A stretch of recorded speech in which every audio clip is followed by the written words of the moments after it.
Good morning student. एक बार फिर से स्वागत है आपका अपने YouTube channel yes maths classes. आशा करता हूँ कि आप घर पर होंगे और स्वस्थ होंगे, आपकी पढ़ाई अच्छी चल रही होगी। हम आरबीएससी जो 10th का नया सिलेबस आया है उसकी मैथ्स की बुक पढ़ा रहे हैं, जिसके अंदर चैप्टर फर्स्ट वास्तविक संख्याएं हम कंप्लीट कर चुके हैं, जिसके मैंने 9 वीडियो बनाए हैं। आज से हम नया चैप्टर स्टार्ट कर रहे हैं जिसका नाम है बहुपद। इस बहुपद के अंदर बोर्ड के जब क्वेश्चन पेपर आता है तो उसमें लगभग 4 से 5 नंबर के क्वेश्चन पूछे जाते हैं। अब चैप्टर के बारे में स्टार्ट करते हैं। तो चैप्टर का जो नाम है बहुपद, इस नाम से हमें एक चीज़ पता चलती है कि इसमें जो पद होंगे उसके ऊपर बहुत सारी घात लगी हुई होगी। अब देखो, बहुपद की परिभाषा क्या होती है? समीकरण में चर पद की घात के आधार पर बहुपद का निर्धारण होता है। अब मेन चीज़ ये आती है कि समीकरण क्या होता है, तो चर संख्या और अचर संख्या इन दोनों को मिलाकर किसका निर्माण होता है? समीकरण का। और समीकरण को जब अपन हल करते हैं तो हल करने पे क्या पता चलता है अपन को? चर संख्या का मान पता चलता है। क्या पता चलता है अपन को? चर संख्या का मान पता चलता है। अब यहाँ पे बात तो ये तो समझ में आ गई कि समीकरण के अंदर जब भी हल किया जाता है तो चर संख्या का मान मिलता है और चर और अचर संख्या को मिलाकर समीकरण बनता है। अब जो मेन चीज आती है कि यहाँ पे चर संख्या की घात क्या होती है, तो मैं आपको एक चीज और बता देता हूँ। चर संख्या क्या होती है? जो भी अपन इंग्लिश वर्ड लिखते हैं, X Y Z A B C या कुछ भी इस तरीके के वर्ड लिखते हैं जिसका अपन को मान पता नहीं होता, उसे चर संख्या बोलते हैं। और जितनी भी सभी संख्याएं हैं हमारे पास, अभी तक आपने जो भी संख्याएं पढ़ी है वो सभी संख्याएं क्या कहलाती है? अचर संख्याएं कहलाती है। बात ये आती है कि अब अपन इसके यहाँ पे परिभाषा के अंदर बोला गया है चर पद की घात के आधार पर। तो चर पद की घात के आधार पर सबसे पहला जो बहुपद बनता है वो बनता है रेखिक बहुपद। रेखिक बहुपद का मतलब होता है कि चर संख्या की घात, चर संख्या की घात कितनी हो? एक घात हो। चर संख्या की घात कितनी हो? एक घात हो तो उसे क्या बोलेंगे अपन? रेखिक बहुपद कहेंगे। रेखिक बहुपद कहते हैं, रेखिक बहुपद कहते हैं। अब बात यह आती है कि रेखिक बहुपद, जैसे एग्जांपल में ले लेता हूँ आपके पास, जैसे आपके पास लिखा हुआ है x+2 = 0। अब यहाँ पे सबसे पहली चीज़ आती है कि चर संख्या क्या है, तो ये चर संख्या है हमारे पास। इस चर संख्या की घात कितनी लगी हुई है, तो इसके ऊपर देखो एक ही घात है, इसलिए अपन इसे रेखिक बहुपद बोल रहे हैं। जो इसका दूसरा टाइप होता है वो होता है द्विघात बहुपद। द्विघात बहुपद, द्विघात बहुपद क्या हो जाएगा?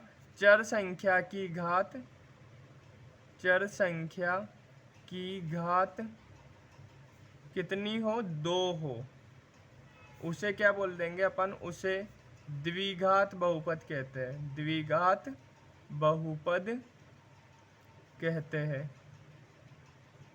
ये आपके बहुत मोस्ट है ये वाला, क्योंकि ये इसके अंदर आपके दूसरे चैप्टर के अंदर भी ये काम आएगा। इसके अलावा फोर्थ जो चैप्टर अपन पढ़ेंगे उसमें भी अपने काम आने वाला है। तो द्विघात बहुपद किसे बोलते हैं? यदि चर संख्या के ऊपर 2 घात लगी हुई होती है तो उसे द्विघात बहुपद बोलते हैं। थर्ड,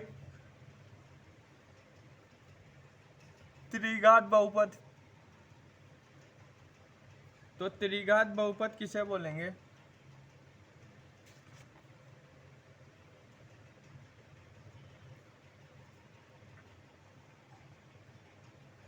चर संख्या की घात कितनी होगी? चर संख्या की घात 3 हो, उसे त्रिघात बहुपद कहते हैं, है ना? ये त्रिघात बहुपद हो गया। द्विघात बहुपद का मैंने एग्जांपल आपको इसलिए नहीं लिखवाया क्योंकि अभी अपन इसके बारे में डिटेल से पढ़ेंगे, क्योंकि ये आपके काम आने वाला है। तो त्रिघात का मतलब ये हो गया, जैसे चर संख्या है x³ +2x +3x² +3 = 0। तो इसमें सबसे बड़ी घात कितनी है? 3 है, इसलिए अपन इसे त्रिघात बहुपद बोलेंगे। और लास्ट अब अपन पढ़ लेते हैं बहुपद।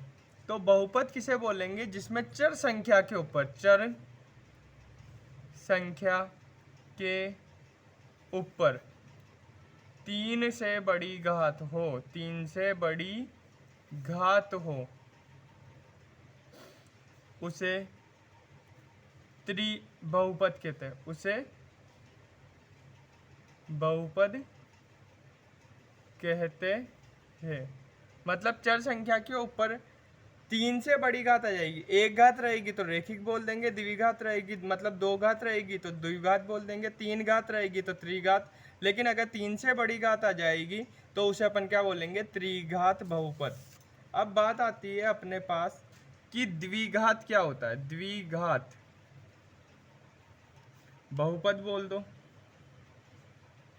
तो देखो द्विघात बहुपद का सबसे पहले तो मैं आपको इसका, ये तो आपको पता है ही कि चर संख्या की घात कितनी रहेगी? 2। अब यहाँ पे मैं आपको, अब आपको ये पता है कि जब भी बहुपद को सोल्व करते हैं तो चर संख्या के मान निकलते हैं। तो चर संख्या के मान, तो चर संख्या के कितने मान निकलेंगे? 2 मान। मतलब घात 2 है तो मान भी 2 निकलेंगे। अब मैं आपको इसकी सारी बेसिक इन्फॉर्मेशन दे रहा हूँ। 2 घात है इसलिए 2 मान निकलेंगे। अब इसके बात आती है कि इसका सूत्र क्या होता है, मतलब इस द्विघात बहुपद का। तो इसका जो मानक सूत्र होगा, इसका जो मानक सूत्र होगा, ये आप मोस्ट लगा लेना क्योंकि ये बोर्ड में पूछा गया है। तो मानक जो सूत्र होगा वो क्या हो जाएगा? ax² plus bx plus c बराबर 0। ये इसका मानक सूत्र होता है, ये बोर्ड में पूछा गया है। द्विघात बहुपद का मानक सूत्र लिखिए या द्विघात समीकरण का मानक सूत्र लिखिए। अब बात आती है इस सूत्र के आधार पे अपन को काम क्या आता है। तो देखो यहाँ पे ये जो a होता है ये क्या होता है? x² का गुणांक, क्योंकि x² से गुणा हो रहा है। ये जो b होता है ये क्या होता है? x का गुणांक। और ये जो c होता है ये c क्या होती है? अचर संख्या। मतलब अब मैं जैसे एग्जांपल की बात कर लूँ आपके पास, जैसे आपके पास लिखा हुआ है 3x² प्लस 4x माइनस 1 बराबर 0। अब यहाँ पे सबसे बड़ी घात 2 लगी हुई है, मतलब ये एक द्विघात बहुपद है। अब इस द्विघात बहुपद के अंदर अपन को ये तो पता है कि भाई द्विघात बहुपद है तो इसमें x के 2 मान निकलेंगे। अब इससे मानक सूत्र से अपन को abc के मान निकालना जाएंगे। abc के मान निकालने का मतलब ये हो जाता है कि अपन इसकी तुलना करेंगे, और तुलना अपन कैसे करेंगे? मानक सूत्र से। ax² plus bx plus c बराबर 0। तो a का मान कितना आ गया अपने पास? 3। b का मान कितना आ गया? 4। और c का मान कितना आ गया? विपरीत चिन्ह के साथ में है तो -1। इस तरीके से अपन abc के मान निकालते हैं मानक सूत्र से तुलना करके। x समान रहेगा, मतलब ये अचर संख्या तो समान रहेगी, उसके अलावा अचर संख्याएं बदलती है। मानक सूत्र का मतलब होता है कि अचर संख्या का मान बदल जाए और चर संख्या का मान जो x है वो ही रहे, है ना। अब यहाँ पे बात ये आती है कि यहाँ से अब अपन को ये तो पता है कि द्विघात समीकरण में 2 मान निकलते हैं, तो वो 2 मान निकाले कैसे जाएंगे? तो यहाँ पे ये जो x द्विघात के मान, तो द्विघात के कितने मान होते हैं? 2 मान होते हैं। अब ये जो 2 मान निकाले जाते हैं, इन 2 मान को अपन क्या बोलेंगे? शून्यंक। इन दोनों मानों को क्या बोला जाता है? शून्यंक कहते हैं। इन दोनों मान को अपन क्या बोलते हैं? शून्यंक। अब शून्यंक के बीच संबंध, है ना, ये संबंध जो मैं लिखवा रहा हूँ ये आपके काम आएगा। तो शून्यंक के बीच क्या संबंध होता है? जैसे जो शून्यंक आते हैं, इन शून्यंक को अपन ने अल्फा और बीटा मान लिया, तो शून्यंक का योग, शून्यंक का योग ये क्या हो जाएगा? -b/a। a और b के मान अपन पहले ही निकाल चुके हो, तो शून्यंक अपन ने अल्फा प्लस बीटा बराबर -b/a। इस तरीके से ये आपका पहला संबंध निकल जाता है। दूसरा जो संबंध होता है वो होता है शून्यंक का गुणा। तो शून्यंक का गुणा क्या हो जाएगा? c/a, मतलब अल्फा और बीटा को गुणा करेंगे तो ये c/a के बराबर आएगा। ये शून्यांक के बीच का संबंध होता है योग और गुणा के रूप में।